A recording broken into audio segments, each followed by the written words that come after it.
Hello, everyone, and welcome back to the Super Robot Wars Archives. My name's Austin, and we're going to be continuing our playthrough of Alpha today.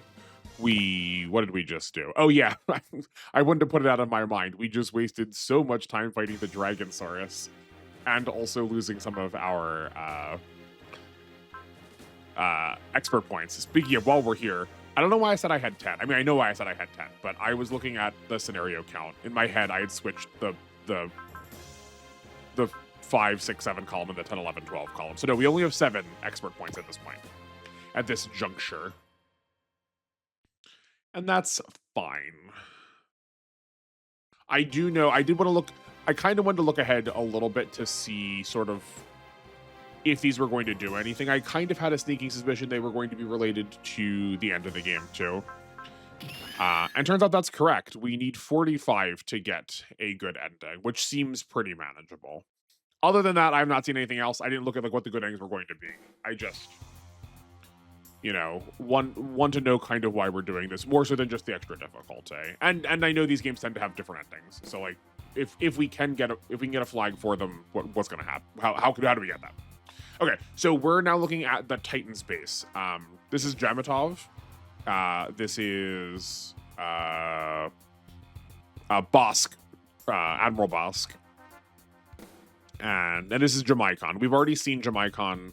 He radioed into, I believe it was Oka. He radioed into one of the commanders of a base we were stationed at for a little bit. But the three of them are all part of the Titan organization. They are, debating the merits of what just took place in South Italia, because we were there. The Neo-Zeon forces were unable to take control of it, and they lost about 50% of the forces that were fighting in that region, compared to the SDF, who lost only about like 20%, which is not what the Neo-Zeon had expected. They're recognizing that Cowan right now does not have the same kind of power and control that he had, despite the fact that Neo-Zeon did not take over it. So maybe this is a chance for them to strike too. That could be an opportunity. They're also noting how untrustworthy Paptimus Shirako looks at the moment. That he is a bit of a wild card, despite the fact that he says that he's theoretically on their side. Like he is proving a valuable asset, but I believe the expression is you trust him as far as you can throw him. And well, the O is a big mobile suit, so it's not getting very far. They also then compare Shirako very directly with Trace Kushranada, one of the like larger players in the Gundam Wing universe. So we should probably expect to see him soon. But I like that our crossover is being done very like. Okay, hold on. I don't like it. I'm noting that our crossover is being done very deliberately here between our villains. I think there's a very good way to do this. The klaxons are always so loud. There's a very good way to do this where we compare the merits of the two philosophies each espouse, because they're very different philosophies that kind of result in the same like ultimate style of like larger action, right? The two of them, Treyas and Shirako, end up doing very similar things in their plot and to the people around them, but for very, very different reasons. We can go into that a little bit more when we actually like see them in play. And I hope we talk about those contrasts rather than just like making a very easy comparison of like, well, they're the Gundam villains, so obviously we're gonna need to make them like each other. Wowzers. Right. I trust this game not to do that. Like, we've done really good so far as characterization goes. But speaking of Trace, I wonder if we're going to see him right now. Also, while Duo's on the field, I hadn't really thought about this last time when I had said, when I mentioned that we like probably need to do something about Sarah somewhat soon. We do not get a lot of deploys. Holy cow. Okay. We probably should do something about Sarah really soon, but like not taking into account the fact that, we have Duo on board with us, and we have kind of, been a little suspect of Duo. He's been acting a little shady. Big Moth, the Land Liger, Battler V, Nessus, Jim, Custom. Hold on, I need to turn my own volume down in here. Okay, that's better.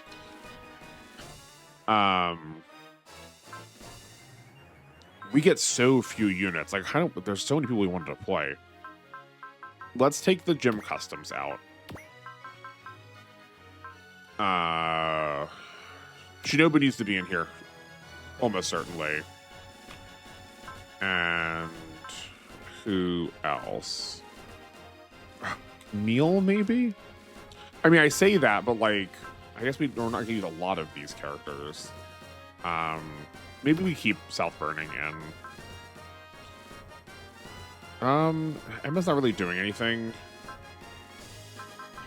It doesn't help that I don't know the map. Like, Ko's pretty good. Like, I guess not Ko. The GPO 1 is pretty good as long as we are out of the water. It looks like we're going to be out of the water. Let's do it. Like, I did see I can do this, where I can, like, see where the tiles are going to get placed. But that still doesn't change the fact that we might still have a situation like the Dragonsaurus again. But I think we'll be equipped for it. Fine. We just like really need to get the Donkugar together so we can free up some deployment slots. Okay, this is not Tres Granada. This is Zex Marquise. He is basically the Gundam Wings version of Char. To which the game is going to comment on that Char or Quattro is going to at some point show up here and be like, oh man, maybe take off that mask at some point and start living your own life, buddy. But Zex is giving us a very, like, admittedly for him, a very foolish philosophy. So he shows up and he shows up on behalf of Oz as sort of the queen piece of Tres Granada. And he says that he doesn't really want to fight. Like, this doesn't have to be a conflict. Please stand down. But we will shoot to kill if you are going to, like, get in our way.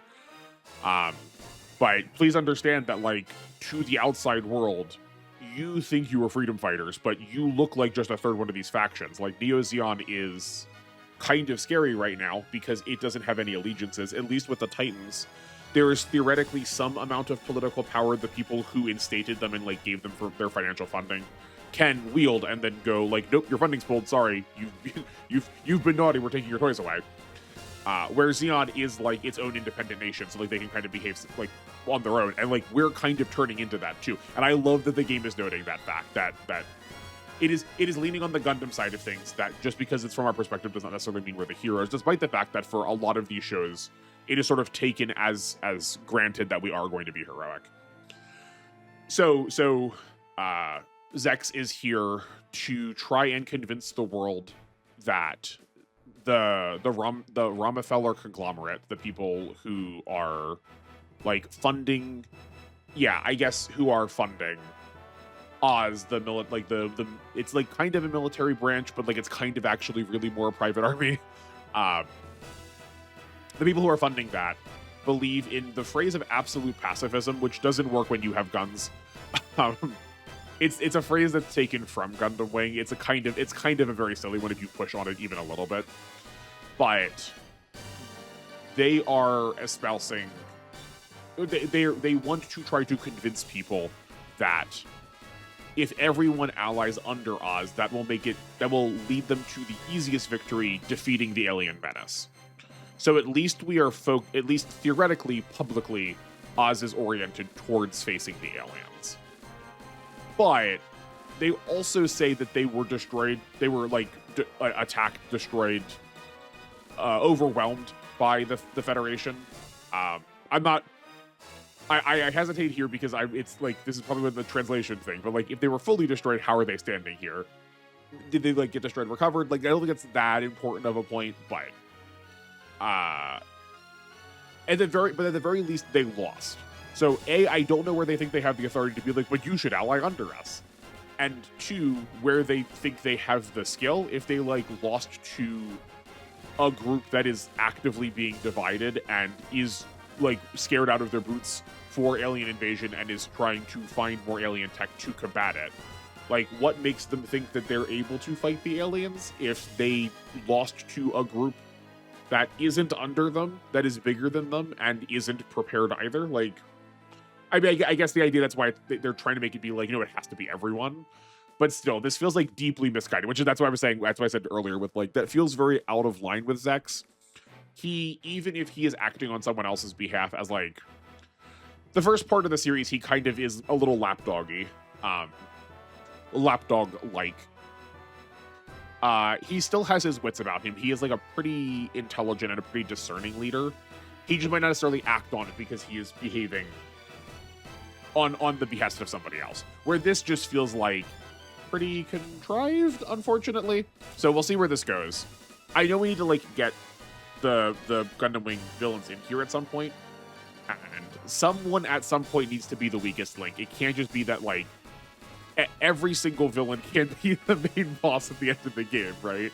Like, theoretically, we could like stack them up on the side, but like they can't be the main boss. And it feels like Oz is just kind of the weakest link right now. It's disconnected from everything else. It has lost two groups that we have easily like housed. At least not, maybe not totally, but we've, you know, as far as the like typical shonen hierarchy goes, they're not winning. So our choices here are if we're going to agree with Zex or not. And obviously we are not going to. We know what we're doing. We know that we are like actually trying to actively fight for peace. And even non-extradiegetically, someone showing up with guns and going, "We're fighting for peace. Join us, or we shoot you because we're the right ones," does not a convincing argument make. Even outside of the context of knowing like how the plot goes.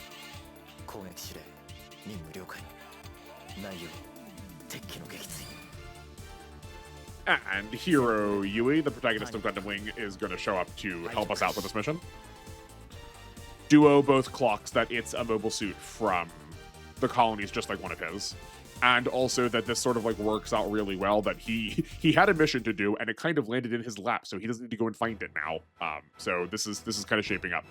So maybe just the thing that he's been like reporting on was his preparation to abandon us if necessary, to go off and like find Zex or like go and find Oz. But everything seems fine because it's all happening together right now. All right, let's take a look at Heero. Never mind, we're not gonna take a look at Heero. We can't use him. He's just an NPC. That's fine. Surely he's still good, right? This is. I mean, we can see his stats, so like, I don't think he's a villain. Yeah. It's hard. It is genuinely hard to say with the Gundam Wing group. I feel like so often they end up being like you end up fighting out of them. Okay. Nope, one more. Thank you. Standard objectives. While we're here, there is no expert point at this mission, so we're just going to do as best we can. And hopefully not have another one of those. Hopefully I don't have another one of those Dragon Source moments. Do all of these really only have one range post movement? Gracious. Okay. Yeah, it must be in the animal forms I'm thinking of, where that is not the case. So I guess we just move forward as best we can. Oh, no. It's okay. Okay. This is easy to remember. It is the vehicle form. I wish I knew what the... there's probably a good answer to what the N stands for. But the vehicle forms of the feet are... They have post-movement attack. They have, like, actual range post-movement attacks. We've not seen the Leos yet, so we'll look at those. But we have a lot of grunts this time, so we probably won't... This will probably be a slightly faster episode. Assuming we don't get other, like, objectives. I imagine we're probably not going to get much more of a stage, seeing as we've like introduced a character. Serviceable, a serviceable machine gun. I don't love the Leo as a design. I think it fits. I think visually it fits well with the world. I don't think it fits its name well. I don't understand why it's called Leo. I understand that the Oz, generally speaking, the Oz naming convention is to use like Greco-Roman constellations, but I don't like it. Looks not. If you ask me to make a mobile suit that looked like the Leo, or you put like a collection of mobile suits all in a, like even like any robot in a line and said which one of these is the Leo? I never would have picked this one. And then this one's the Aries. I feel like something got lost in translation there, where they just went, oh, the air ease, and then just made it fly, and that was like the whole of the conversation that happened. The Aries also does kind of look like someone is just like put on some aviation goggles and like a jetpack. It looks like aggressively humanoid, which is not a bad thing. It's like humorous how human it looks to me. And I think that's generally in keeping with the visual designs of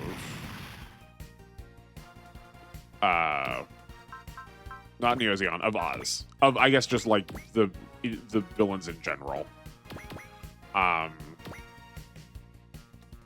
That they look a lot more like people, like military people, right? Where the Leo looks, not dissimilar to a like World War I kind of style soldier. I think this is too risky. A 20% chance to get hit, I think, is too risky to use the jets. So instead, let's do this. We still have a heal left if we need it. Yeah. I guess we can give that to Duo. We can also get him on terrain. Like, that's probably good. Yeah.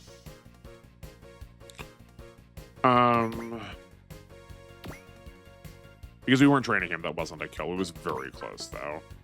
The Combattler's too far away to make use out of any of its forms. Where's your Excel? Second pilot? You got Excel somewhere, right? Yes, you do. Okay, there we go. Mr. 13. I don't know what his name is. The kanji that make up his name are the kanji for 10 and then 3. There's no ooh. You know what? We can give this. I'll give this to Fa. You can see how this game is trained today. Is this the only time that we don't get Fa in the Methus first? And is it the only time that we get Rekuwa in the Methus first? Like, it's just so weird to me that it's not Fa in here. I've said it so many times. Let's get you up to the front lines. And then we'll see what Heero does. And hopefully we haven't just stacked up for the world's most impressive map attack on the part of an enemy ever. Yeah, I figure we can probably get the Talgeese, not this upcoming player phase, but the player phase after that. We can probably clear pretty much all of, if not most of the generics this turn, seeing as, seeing as they're not going to combat, that might be a little bit more of an ask. Golly, that was a 7%. Okay, that's a real shame. Here's got 2. I mean, we probably got a barrier activated there. It probably just didn't show. Okay. Oh, there's Relina, the main female protagonist. She saw the Gundam wing falling from the sky and thought it looked like a shooting star, and she's just like super jazzed about the fact that there's a weapon of war in her backyard. The woman is regularly described as having like no concern for her own life, her own life or safety, that she has no fear of death. Which I like. I think we regularly, one of the first instincts we go to whenever we have a like female character that needs to be defined by something other than like cowardice or softness is like, she must be brave, let's make her brave, and just like very generically so. Where Relina is like almost ill about it, and that's like at least an interesting character trope. Not trope, it's at least an interesting character design. She has like no sense of self-preservation. Okay, so we can heal here with Duo. And if I remember correctly, these also don't have any more than one range post movement attacks. Yeah. So we can heal Duo, get Duo out of here, and then we have a chain of attacks we can make with these Actually, you know, battle was the right word. The battle bits.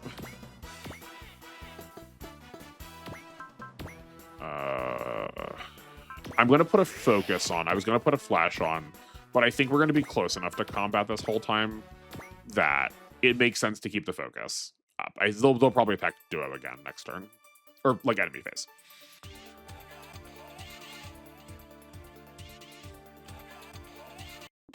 I think, so without spoiling too much of Wing, Miliardo is kind of the 6th main character.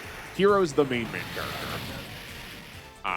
But Catra and Duo, characters we've seen throughout a lot of our other playthroughs. Troa, who I don't usually use, and then Wu-Fei, who shows up a couple of times in story scenarios for in Y, our main boys, and then Zex is kind of the 6th one. Oh, we were supposed to heal him first. Drat.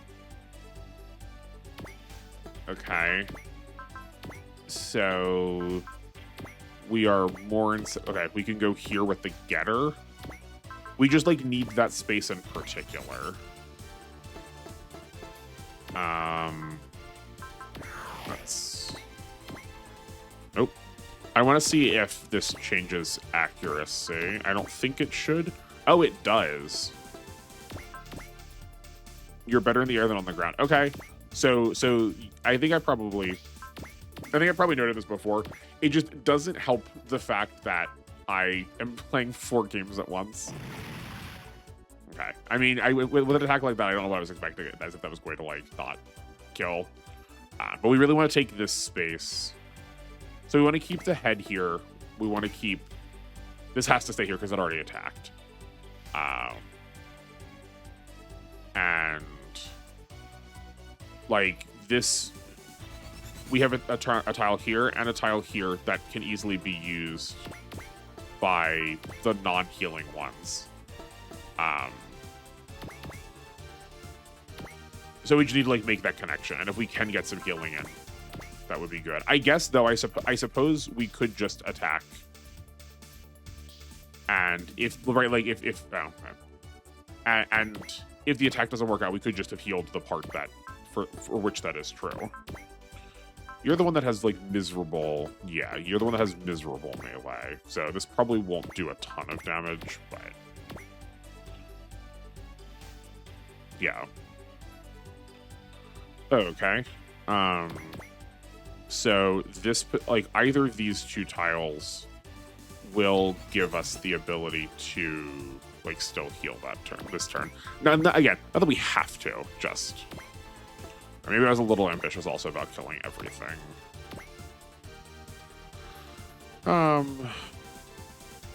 We'll have a good chunk of them dead. We'll have a good chunk of them dead. We're probably not going to actually need to heal. So, yeah, let's just go here. I don't want to form up with her just in case that ends up using the turn that, like, even if the head is left, that we will form up with her turn and she's about to, like, end her turn, you know? 1, 2, 3. We can get next to Zex if we wanted to. I don't think that's good. We are... If we could get the spin off, I would be happy with that. But we need to get 6 more kills. I guess there's 1, 2, 3, 4, 5... There are 6 more pilots. If we can get 6 more kills, that would be the rest of the map. I would be happy to, like, try and spin Zex. I think it's possible. Okay, these areas are a lot more, are damaged. Maybe we should have split up the getter. That probably would be easier. So we know South Burning has killed one of these Leos before. So, like, let's just do this.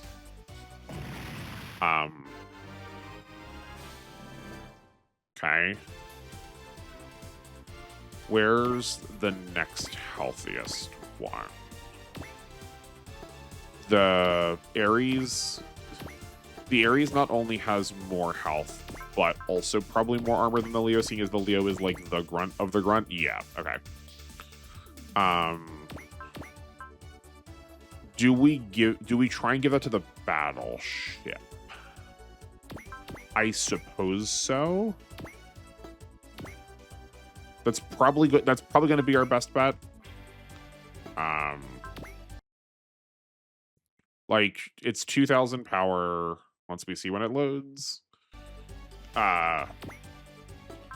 It's okay. We have what, 240, so 1.2 times. That's 2,400 times 0.9-ish. Probably from being a bee on the being a bee in the air. I was gonna say on the ground, but it's flying, so that's not true. So then like 2,200-ish points of damage. No, that's probably not gonna do enough. Drat, are we gonna be one away?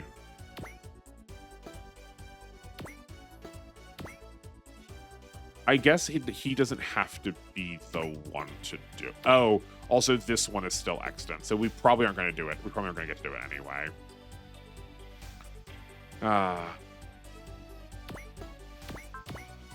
Yeah. Okay, hold on. Why did you do so much? 159. And you have, like... You got a good chunk of morale now, because I guess you landed a kill last time, too.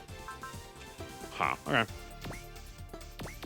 I guess we can try with... Well, hold on. No, hold on. We could be real stupid about this. Let's try this. I want to see if we can do it this turn.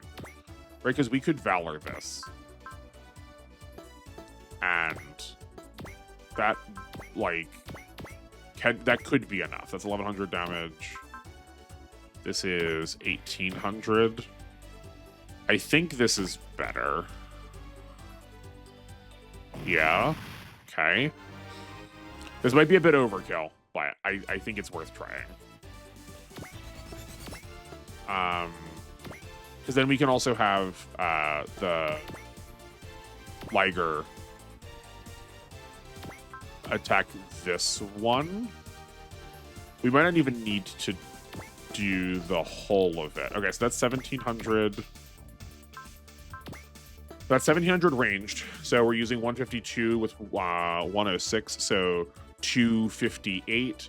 That is 229. So 1.29. We'll say 130. So that's another, what, 370 or 300.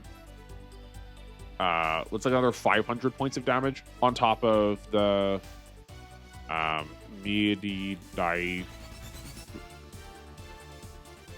Oh, yeah, 105, is it milli? Midi? I've seen that show up a couple of times as, like, the, like, millimeter. Like, milli? Yeah, I guess milli for millimeter. Yeah, sure. It's whatever the rifle cannon. This is, it's a bee in the air, though. We can, you know what, let's... We can use you know the thing. Valor, if we need to. Let's use the Valor, just to be safe. I guess we should have checked to make sure that this was gonna, like... We probably should have double counted. That's 3. That is 3. Okay, no. We should be set. This now needs to go to whatever the best accuracy is. That's here. I guess let's try it. Come on. Oh, no. Oh, that's such a shame. Oh, that's such a shame. Okay, so... yeah, I guess I should have... Instead, what I should have assessed was that Bright's damage just wasn't enough. That it was probably better to risk the 80 on something that had really low HP. Send Ko over here to kill, because he certainly would have. And then had Rekua kill, like, whatever was left. Oh.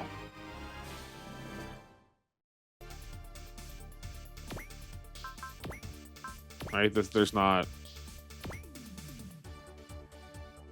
Oh, it's even worse than that now because of where we position that we can't reform together. Okay, well...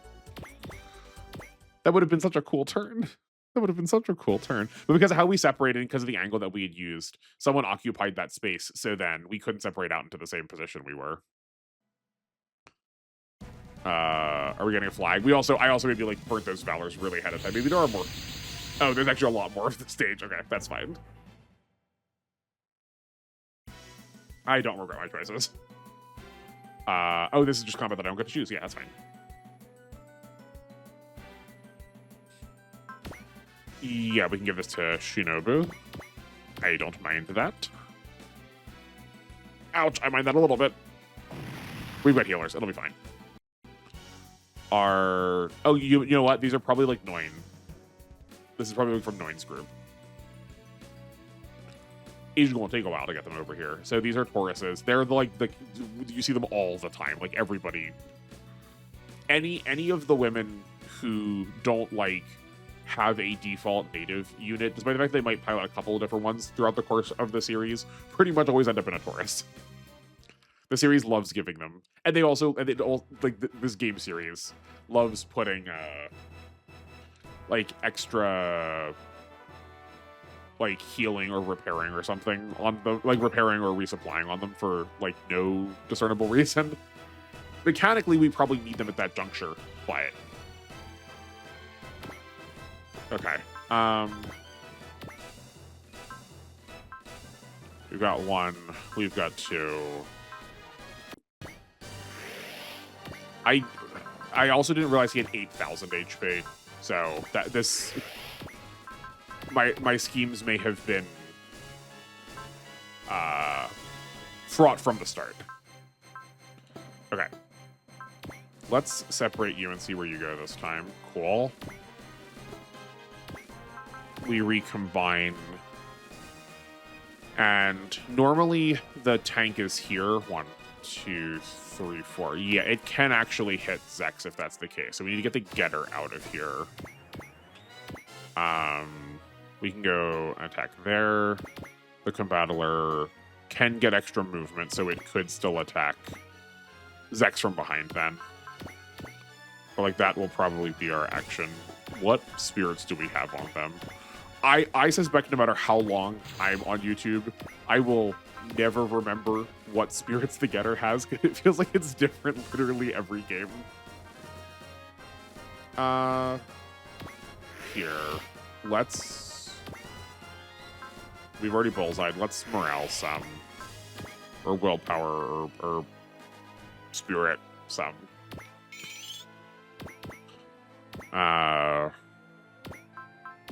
This won't be lethal. But you know what? We're 4 levels down. A gain is probably still in order.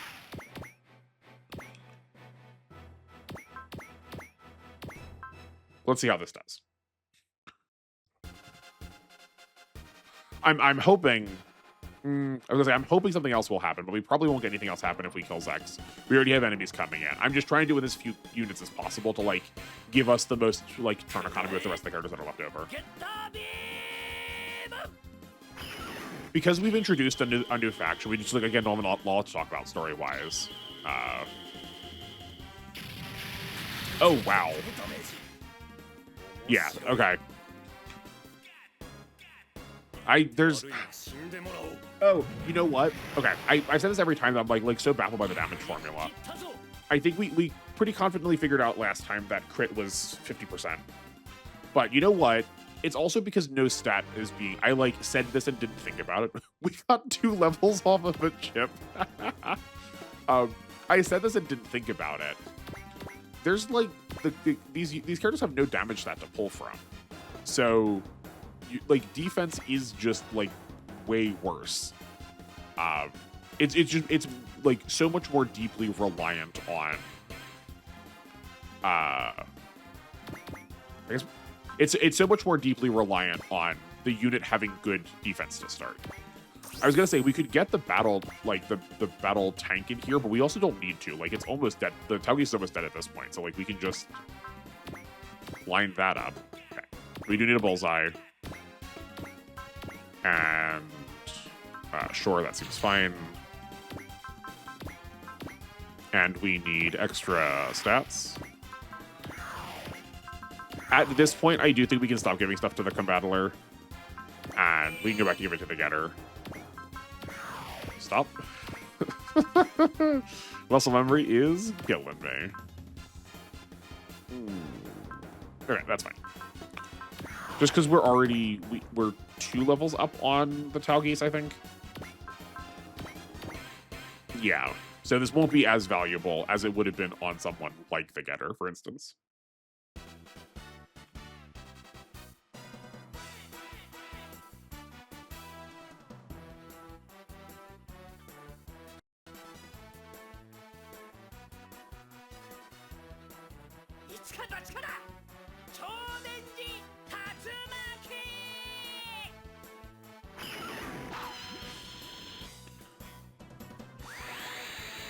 I think I've said this in W. I don't want to pull in too much of W here.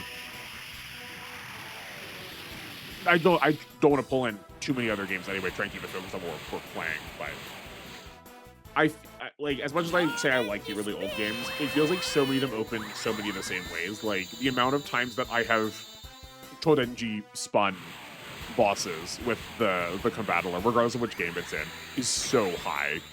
And I would like I wish the one-off series got to start the game a little bit more. And I think like what is it, Generation 5, Generation 6 consoles, like GameCubes, PS2s, I guess DS is a little bit after that. But like they seem to be doing a good job. Okay. So we got 10K. He was worth 10K. We double funded, so he got dropped down to 5. I still don't. I was hoping I could make sense of it, but I still don't get it.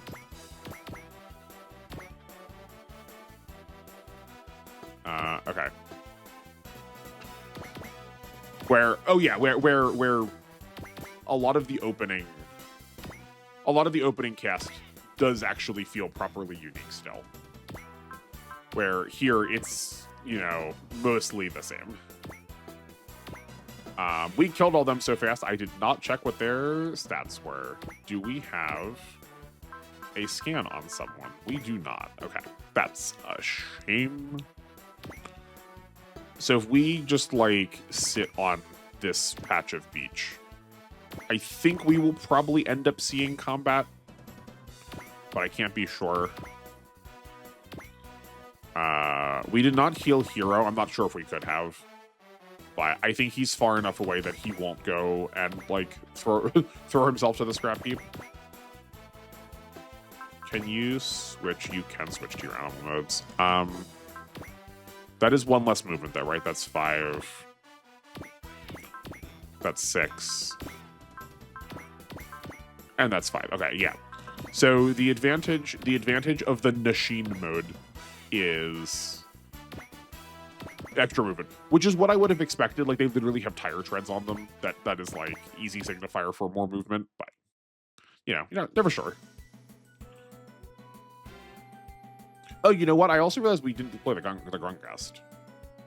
Oh, right. I just looked at the areas and went, good, done.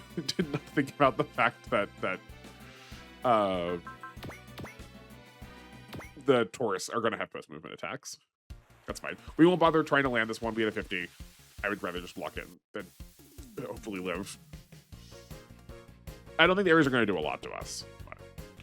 Oh, okay. This does also have Noin in it. I said I was going to say I should have looked for a pilot. I forgot to.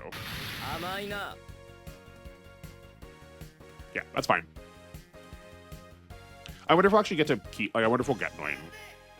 I feel like given the point where we are in these games, it's quite possible that Noin will just show up as like a villain, like sidekick for Zex.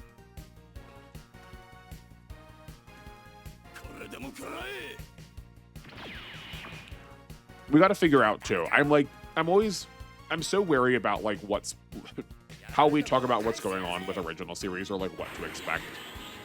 I suppose if I really wanted to use my YouTube diagnostics better, I could like figure out. There's probably a way to see how many people, like how many unique views I'm getting across different things. So like, if you've watched Y already, you don't like. We don't need to act like it's like a big dramatic spoiler that like Noin is a playable character. But if you haven't, like, I kind of want to not say anything so that you can like enjoy finding that out on your own. You know. And like these games inherently spoil pretty much all of the plot of their series, like all of the series that are related to them. So like theoretically it should be like free game to talk about them. But I don't know. It's a weird thing. I just don't want to rob people of the joy of like experiencing something for the first time. Okay. What we got? Forrest, what's going on? Oh, cool. I see now why we could not deploy a lot of units. We have a lot of characters over here. Who do we have? We have... okay, we have the 0079 Gundam. But we have, like, Char's counterattack style Amuro in it. That's so odd. The Gundam's pretty okay. It does have separate, so I guess we can go into the core fighter. This series, this game, no, sorry, that's not the series. This game loves giving you, if there could be a piece, there is a piece. Gracious. This is a cute standard fare deal for Amuro. Because, like, a large portion of the plot is that he is learning, excuse me, tired. He is learning his new type abilities right along with the Gundam. And actually what's happening is the Gundam is sort of holding him back. So regularly when you have reaction and limit as a stat in these games, that Amuro by default has more ability than the Gundam can handle. And that's fun. It's 311. And it's, right, so like this, he's off by 16 points to get the total of his stats. Like that's not that much investment when reaction costs so little. But odds are we probably won't invest into the Gundam at all because it's just okay. Like this is not standing out amongst the rest of the mobile suits. Like these damage numbers are slightly better for sure. We're gonna save her. We have Uso in the Victory Gundam. Does the Victory Gundam premiere in this one? I know there's a Gundam that premieres in this. I think it might be F90, not F91. I'll have to check on this. Buy it. I've never used the Victory Gundam really at all. You're forced to in the very beginning of D. That's like the only characters you get. But beyond that, I really didn't. He seems really interesting. How it worked in D was really fascinating.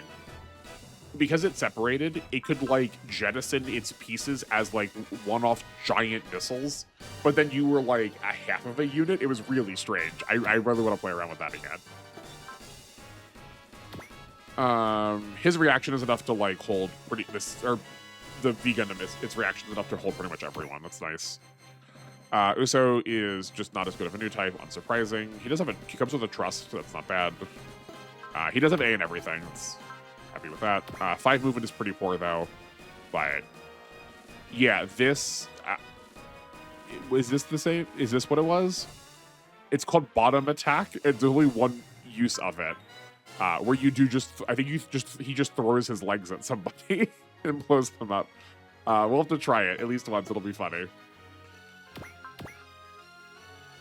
Then we have Mob.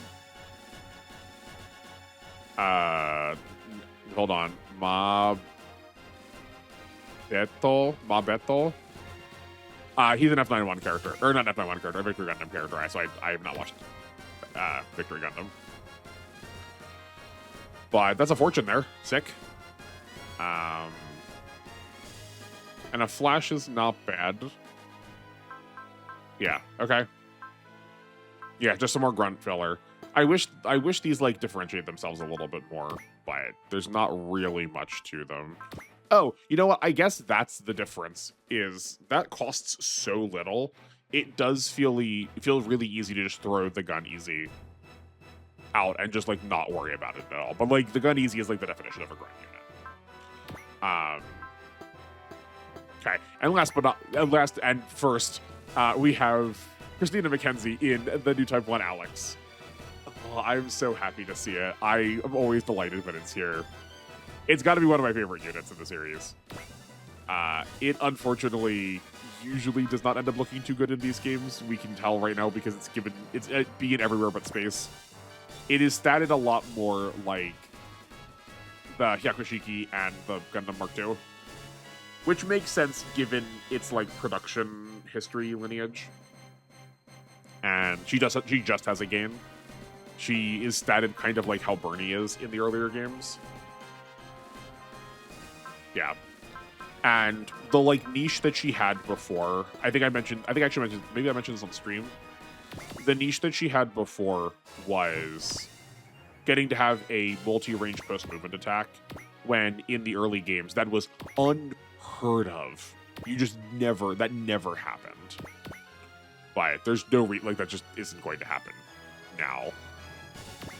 So she's kind of lost a little bit of it.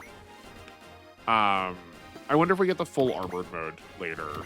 That would give her like a bit of give her a bit of a niche. She would function kind of like the fully armored double Zeta, just having like a second HP pool.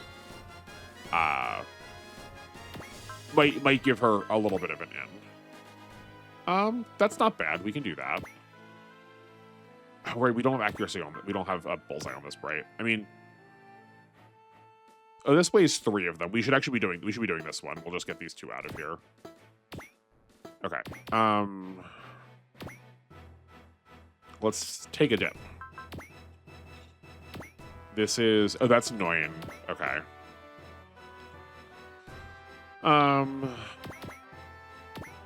You can attack the not annoying one. Yeah, that'll be fine. And then give yourself a focus. Oh yeah, we should check if we can heal Heero. Hold on, we're gonna undo this man's move so much. No, we can't heal Heero. Okay, can we repair him?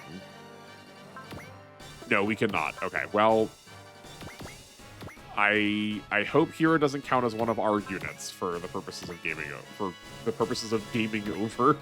An awful sentence. I sound like a quick heat up meal snack commercial for parents with gamer kids. Ugh, disgusting. I'm so sorry you had to hear that. We can move Shinobu forward. The trouble is that if we do this to heal him, we're going to kind of need to be in the middle of combat. Okay, I guess not necessarily. We could have the Methus be below. We have the Methus be where this Ares is. Obviously minus using a Trust, which we could also just do. You know, let's do that to be safer. And that's good. Especially seeing as we've been using the Methus for combat in this map when we got to deploy with so few. We got to deploy with such a small team. This is real. Oh boy, we don't do any damage. Okay. Right. It's only in W that the battleships are good. I mean, yeah, the battleship has definitely proven to be decent in this game so far. What other game were we talking about where the battleship is like just actually like cracked? I don't remember.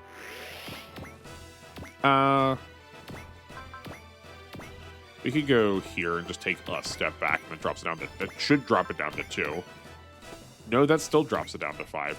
So does being a distance away from the enemy in this game not affect your accuracy at all? Hold on. We'll do some solved experimenting. 1, 2, 3, 4. So we are attacking with an accuracy of 100. Well, that's not helpful. Okay. could we... you know what? Here, no, annoying will be our test. This will be really easy. And if we confirm this will be painful. Okay, 77. And then typically it augments by 3. 75. Okay, that augmented by 2. So will it be 73 now? Okay. Does it just augment by 2 in this game? Okay. Seems like it. So then why did this go from 5 to 5? Is that only a thing that happens for flying units? That's so weird. That's so weird. Okay. Yeah, you go here and I guess hit this one. I don't think you can do 1900, but we'll say. Yeah, I don't think so. We've not trained him at all.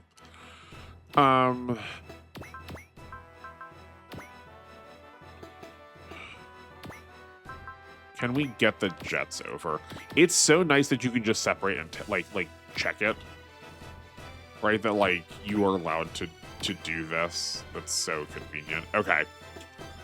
So that we probably need to, if not all 3 of them, to get that to happen.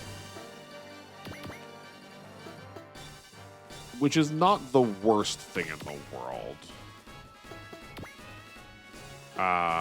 We also foolishly did not bring the core fighter, so we don't have any way of restoring energy on a turn. We do have to like go back in the battleship to make that happen.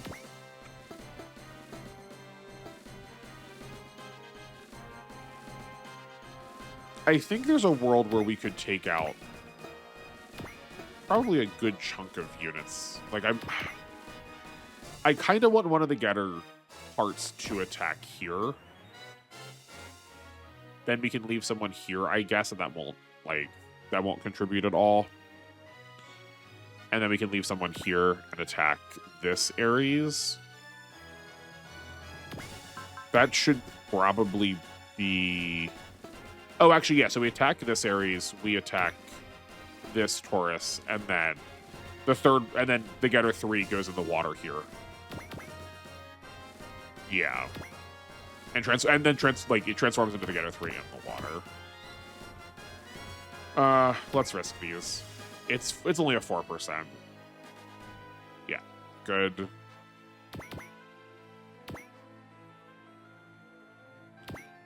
Then this is lethal. Yeah. And you come down here and perfect. Okay. Then we probably have kills on these Ares. So like this can go here and probably do oh no. Okay. You're statted well. Oh, it was the 1200 one. I'm just trying to like rush a little bit now that I'm like, no, we solved it. It's fine. It was not fine. Okay. Yeah. Then Ko can attack this one. We'll use the beam rifle. I don't think we're in the position where we need to be saving like one more of those shots. Darn, that 9th shot really is what could take the Taurus down. Okay. Cool. Oh yeah, are these worth 1,300? How much are these worth? They're worth 4,000. What's it like to have money in this game? I couldn't tell you. Oh, this game is also doing this very dumb thing where it doesn't tell you when all the rest of the pilots get spirits, or if it does, it did it really quickly. We have to like look every time. We gotta focus now. Oh, yo, wait, hold on. We've got to focus now. That's really good. It is on the healer, which is a bit of a shame, but I did say I was really pumped for seeing a focus because that meant I think I described it as double dipping before, where we can put it on one of the one of the pieces will get it, and that will contribute to combat. Like that will dramatically contribute to combat, improving the usability of one of the segments, and then also still keep it for the main body. Okay, I'm just worried about the Wing Gundam this turn.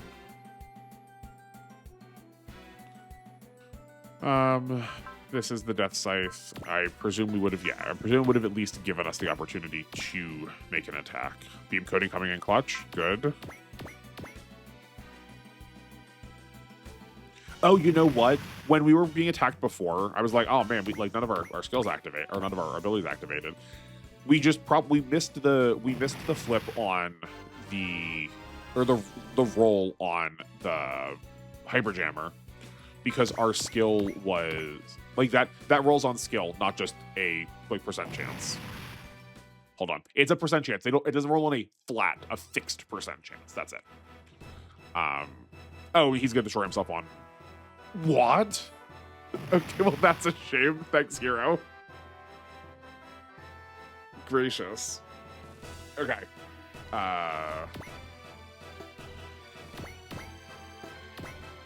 What are we doing now? But we'll finish that thought. Yeah. So we just didn't win that flip or that roll. But the beam coding didn't work because it wasn't a beam. Do we need to talk to you? Oh yeah, we do. Okay. Snap out of it. Come to your senses.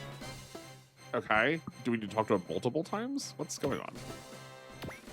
This is definitely a downside of playing it in translation, where that stuff has not been noted to me at all. I guess we just end the turn. We got nothing else productive to do.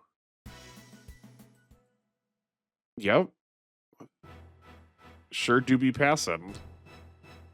I'll just block. Okay. Do we need to talk to him a second time? Oh, no.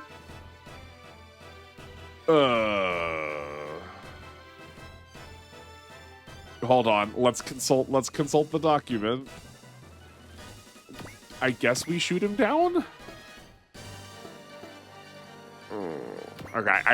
As I said, I did not consult the document. I feel like I would have liked a bit more of a signifier. He still has all the stats he had when he was an ally, which is why I'm kind of suspect a little bit. Maybe this is one of those go to combat kind of situations. Right, let's go to combat with Duo and see if that triggers a cutscene or something.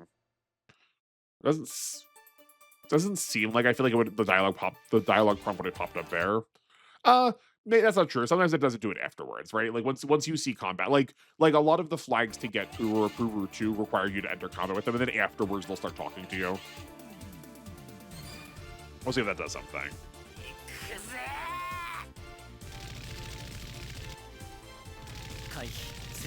Yeah. I won't be really bummed out if we lose the Wing Gundam, but I see no reason not to get as many characters as we can if we can get them. I know a lot of people like to play these games where they get every character, but no? Okay. Maybe it's we've convinced him we just need to shoot him down now? Maybe? I don't know. Can we use the bottom attack? No, we're not. We're 2 morale short. That's still not where spirits go. Oh, I forgot that we have Heero, and that Heero has some spirits too. I love that they make him a co-pilot. He should be. He by every right should be.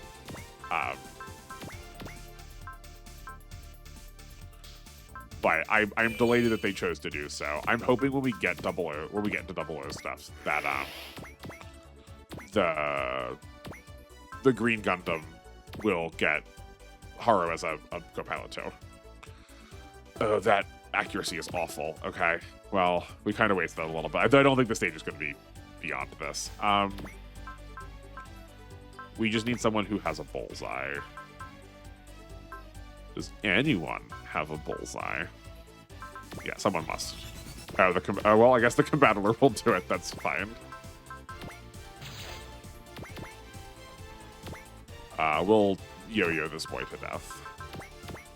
He didn't. He lost his childhood because he was a military veteran. We are now going to forcibly inject it into his veins using Beyblades.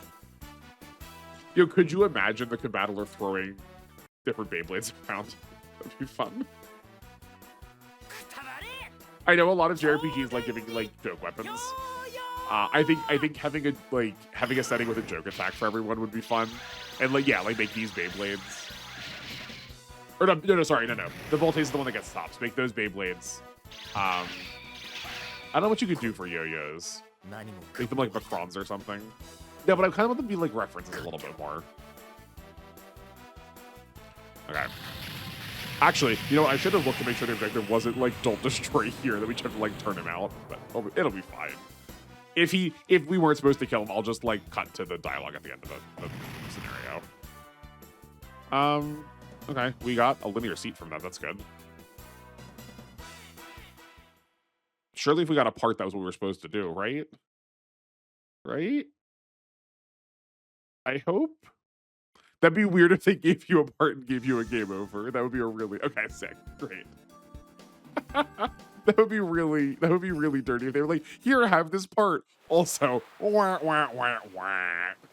Okay, it feels like I've just read a novel. Good gracious. So we got to cover a lot of information. I also, I guess, haven't watched Gundam Wing in a while, too. I forgot that Heero crash lands. Because I remember this scene where Heero and Relina find themselves on the beach and they have the most violent... I was going to say the most violent meet cute ever, but I feel like the word cute's in there. It's a meet violent. Where Heero theoretically is going to try and kill Relina for having seen him, and he's just unable to do so. And then he just like jumps in the ambulance and goes. He like hijacks the ambulance and runs away. Then we're gonna get some like very baffling dialogue. I think I've so far, if not been generous, been pretty celebratory about Alpha, what Alpha's going on. A lot of this stuff is about to be very dumb. We're we have the shows by a stranglehold, even though they don't make sense anymore. So, this is Treize Kushranada, the one that got compared to Paptimus Shirako. He's sort of in charge of the evil side of Wing. Zex was like, don't worry, buddy. Took care of all the fighting. We really made sure that it didn't stand out. I'm hoping he's referring to fighting that he wasn't just participating in, because I'm not sure that whatever that was this that you're saying. And Treize tells Zex that he's like sorry that he has to fight in a losing battle. Like I don't feel like that excuses the weird way that we're like, dang, we lost, but everyone should side under us. It works a lot better. That kind of push works so much better in the world of Gundam, where we don't have multiple sides with a lot of like very distinct political bodies, where the people who are like advocating for this unification are the like only people that have political power anymore. They also the two of them identify that there are in fact 5 Gundams that came from the colonies, and they are, hold on, I want to get this quite right, because I don't want to blame the translation, right? I'm still thankful for it, but if we're going to use this phrase, I want to acknowledge that this is the translation that's saying it. It's just very specific. They are the perfect executioners for the fools in the gravity well who try to monopolize all authority. Are they going to be rogue agents? Does Treize not realize that means himself too? I like Treize's Hamartia is his ambition, but I don't think it is such that he doesn't realize that he is... The Treize from the show would have recognized he was describing himself if he said that. And I don't get the sense that this one is, But that's why I'm like, it might just be the translation. We'll see where that goes. But that felt a little bit weird. I just like don't buy that Zex was there as a like trying to pretend to put up a good fight. Like the long speech beforehand does not say that, but that's fine. So this part's probably okay. This is kind of invented by the game. So Amuro has been at the Cheyenne base that's in North America, which is where Hayato said he was stationed. He was working on a new Gundam, not NEW Gundam, but it got captured by the Neozeons. But Hayato exercised some power, pulled some strings, got Amuro, the NT-1, that's the new type one, and its pilot, Christina McKenzie, Chris, out. So I guess that's the Gundam he was working on. So maybe I was like a little preemptive in assuming that we were going to hit like Londo Bell stuff. Which is fine. I don't mind this. The Alex is developed from what is learned about the default Gundam from the 1 Year War. I just don't know if Amuro has anything to do with it or not. We know that he is like working on a Gundam. Like he is the one responsible for making the new Gundam. And this is like a good stepping stone point. It makes a lot of sense that it would be a stepping stone point, but I don't think that that is canon to the rest of the world.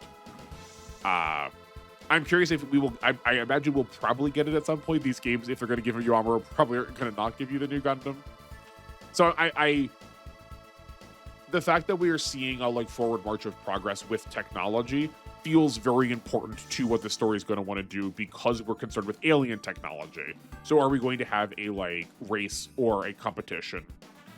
Or contrast the idea that human technology keeps evolving, but alien technology stays stagnant. I feel like we've got a good end for story there.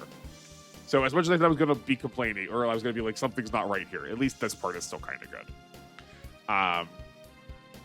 Spoilers for the end of 0079 if you don't know already, but I feel like it's important to say because it marks an important part of the passage of time here. Lala Soon, a somewhat pivotal character for the end of the first Gundam series. Despite the fact that the 1 Year War came to an end earlier than it was supposed to in this canon, she is still dead in this world, so we theoretically should not be expecting to see her. But that does tell me, roughly speaking, when the spaceship dropped in respect to like the pseudo 1 Year War timeline. And that's probably this conversation that's happening right now, seeing as it's voiced.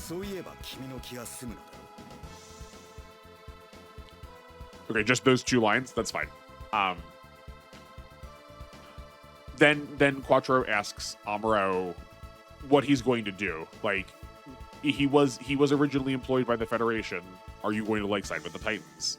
Or sorry, you're originally employed by the Federation. Are you going to side with the Federation?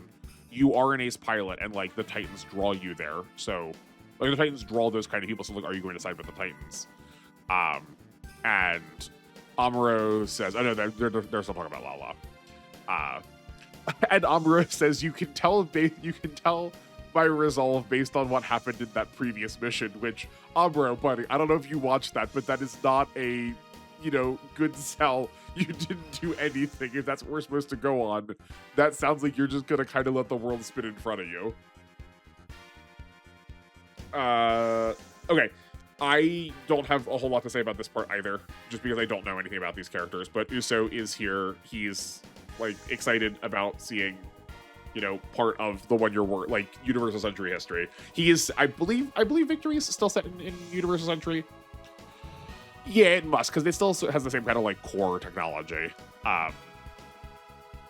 But it is beyond where he would be, timeline wise. So this is like it's a fun interaction theoretically, but I don't know enough about him to like really capture it. But one thing we do know is that he was with a woman, Katarzyna, who was captured by the Zeon.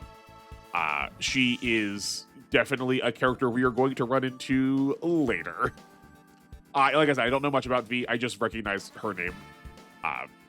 The other thing I can tell you is I do tend to like her mobile suits in the Gundam fighting games. That's all I got. What else?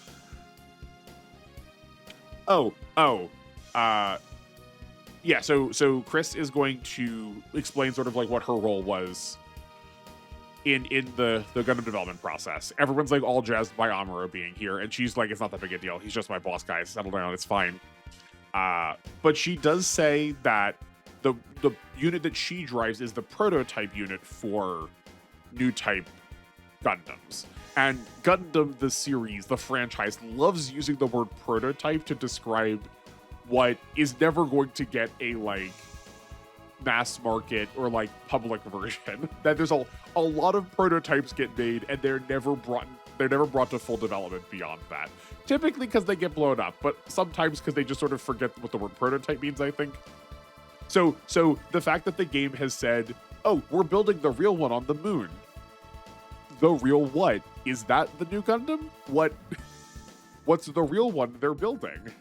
And why is it on the moon? Seeing as everything's been so terrestrial based, like it's being built by Anaheim, which is a moon-based location in the series. Pretty sure. But like Anaheim is firmly structured outside of space. It just feels, given how much everything has been so terrestrially located, it feels really weird to decentralize that power, where I may have just like, maybe we just skip Anaheim in this one. Maybe we just don't mention their name. It's just weird to see it. Okay. Here is now where we're going to be silly. So, I'm not on Cougar, but Shinobu is going to Sarah's cell to be like, hi, buddy. So, things aren't going well, you know, you trying to betray us and all. Would you like to try and, like, not do that? And she's like, no. Men aren't satisfied enough with conquering one person. They want to conquer the world, which is like, fair, girl. I get it. Like, look at the patriarchy. But also said to a person who's like trying to be empathetic to her position in jail and go like, this isn't going to end really well for you. Like, there's got to be a way we can like resolve this. I feel like this moment is Shinobu. I don't know how well in character that is for him, or like what the tonality of how he's saying it is, because like his face looked like he was a bit angry. But it feels very contrasting, the fact that he's like trying to like make a link between her and the rest of the space, and she is being like dismissive and grumpy about that. I dislike that when it is addressed specifically to a narrative about like the inherently dominating nature of the patriarchy, because like that's a real conversation and like that's true. I also dislike whenever it is applied like that, broadly speaking, the like violently second wave feminism. I think there's we don't have time for a whole feminism conversation in the middle of this, especially about second wave. It is famously marked for being one of the more like violent, both political or like physical, of the movements. But whenever we have this like global like all men are bad, especially coming from a world where most of our protagonists are going to be masculine, it comes off very juvenile, and like that's not good or healthy. Like Sarah probably has a very good point to be made, given her relationship with Shapiro, and like she probably is familiar with his behavior throughout like all of her time with him, and like learning to expect that out of the rest of her like peers is like probably a reasonable conclusion to make.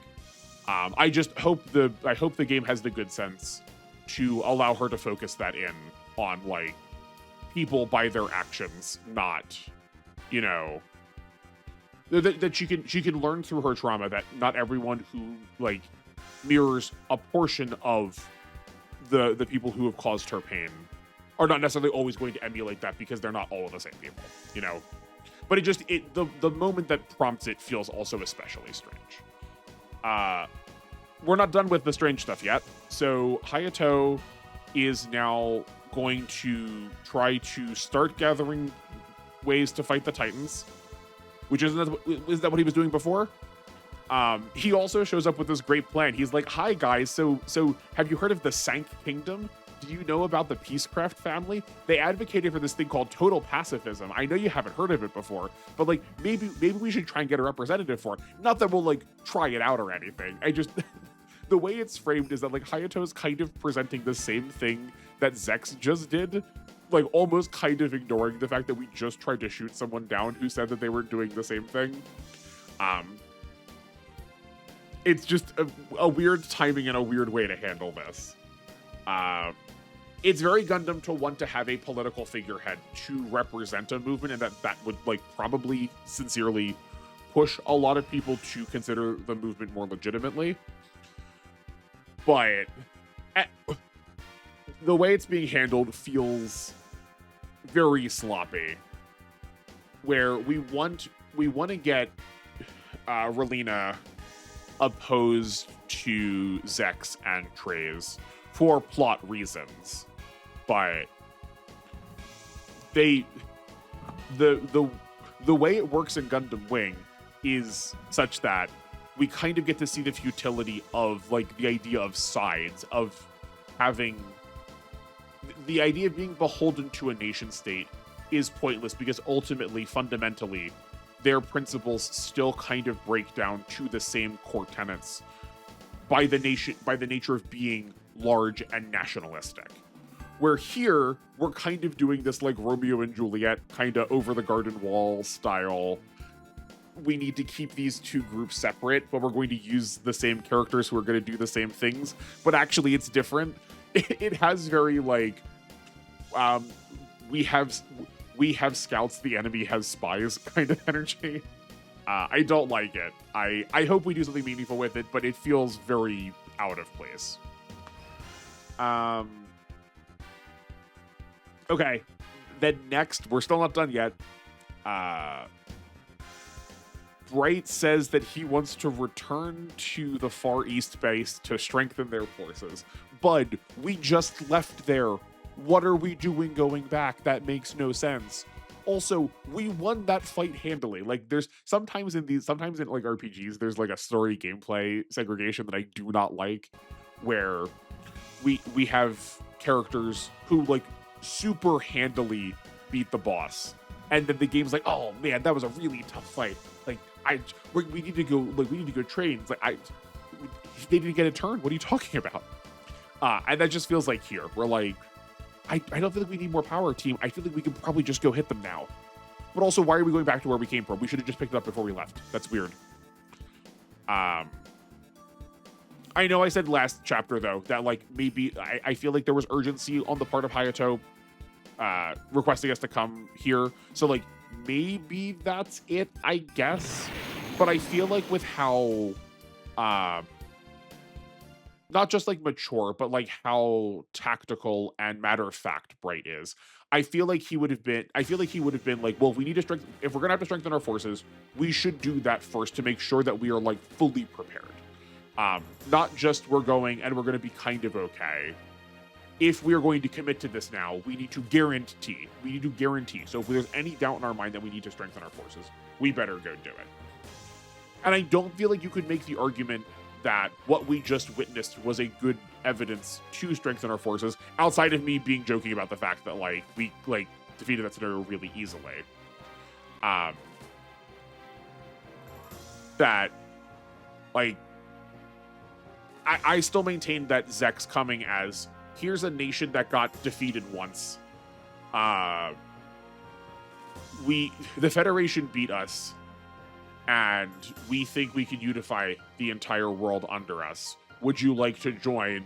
We go, no, and they go, okay, we aren't going to put up a fight really much about it. That does not inspire in me confidence why we need, that I don't feel like it makes sense for us to, like, quote, strengthen up our military forces. And then last, you heard that blast off sound. Duo thinks that he now needs to go to South Italia for some reconnaissance. Bud, again, we just came from there. Why didn't you stay there?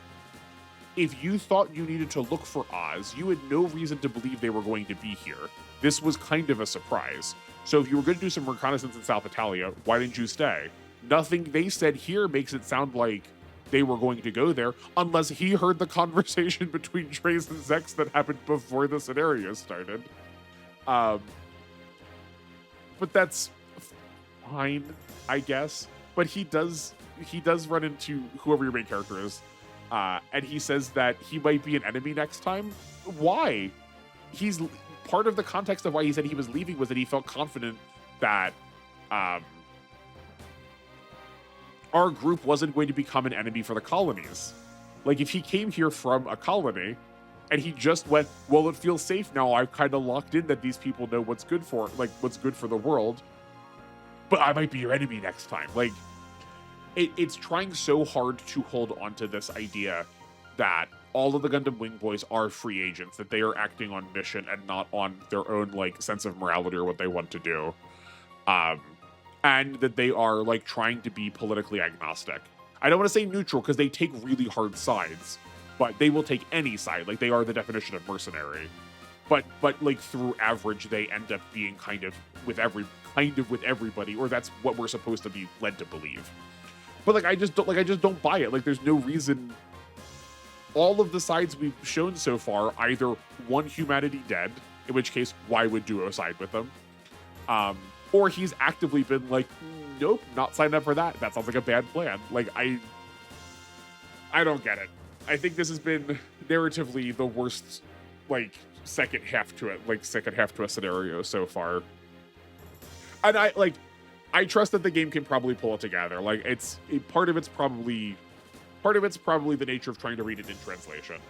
But like, some of these things are just hiccups because, you know, after a point, you just it kind of just has to be done. And sometimes we need to just, like, okay, hopefully they forgot about that part because we just need to, like, get something, a way to them to be together, I guess. I think I said this last scenario before, that we are still largely doing the TV show plotitis, and we haven't done a lot of original things yet. We've had characters meet up in original ways, but they're not, like, done original plot yet.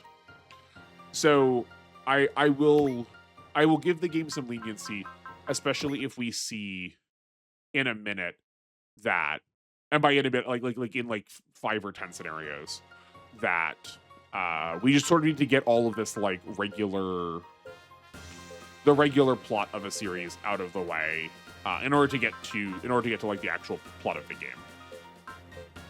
Because I could very easily foresee that being what's happening.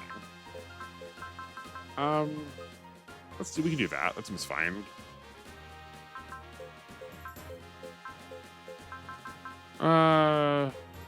Yeah, we can max that limit next time then. The Grungus is getting close to being finished. Soon we'll have an answer as to whether or not we get to a full custom bonus or not. Okay, what else do we have in here? We did get a chop armor, and we did get a linear seat. This is going to increase the range of our attacks by one. Who do we keep checking on? Oh, sorry. Okay, it's going to increase the range of any attacks that aren't only one space by one. So we can't put it on like one of the combattler pieces and then solve our, like, oh man, they can only attack at melee.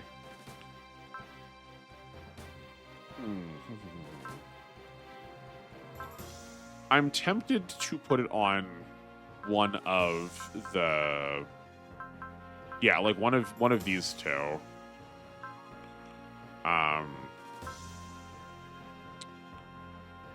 Because they do have a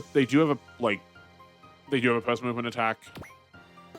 Let's put it on not Sarah, seeing as she has a lower level for right now. And who else? The combattler literally cannot use it. The Mazinger, who we've not used in a while, so let's take those off. We could put this on the Getter. That wouldn't be bad, I don't think. The Grungust probably doesn't need it. It's not seen combat in a while. I need to remember to deploy it more. He's level 12 now, so he's like hemorrhaging levels. But I'm sure if he chips a boss, he'll just get 2 or 3. Fine. Yeah, we really don't have that many defensive units so far. Like, pretty much all of our tanky units have been given to us for a map and then have been, you know, just immediately taken from us then too. Okay, let's save here. And that will wrap things up for me today. Thank you all so much for watching and tolerating my little grumpy time at the end there. Uh, the only reason I get so like bothered by it is like I do really like this game and I do really like the series and the series that are coming together with it. It's like I want it to be the best thing it's going to be. Um, if some of these things do end up making sense, save him in the comments until we get there. I will gladly be called the fold when we get to it, but just hold him for now. I wanna let the plot do its thing. But I will happily discuss anything we have seen already in the comments if you'd like. Other than that, I think we are good to go. There's a couple other playthroughs going on the channel, but this should be coming out when I am on my break, so it's mostly going to be alpha for a little bit, but I will be returning shortly to jump back into our GC generics and W, and probably a bit of the Y DLC too. So maybe we will end up seeing some more of the Gundam characters I talked about. Probably not. I got a lot more stuff like this coming up. So I appreciate you being here. I appreciate you sticking around for all of them. Thank you so much for watching.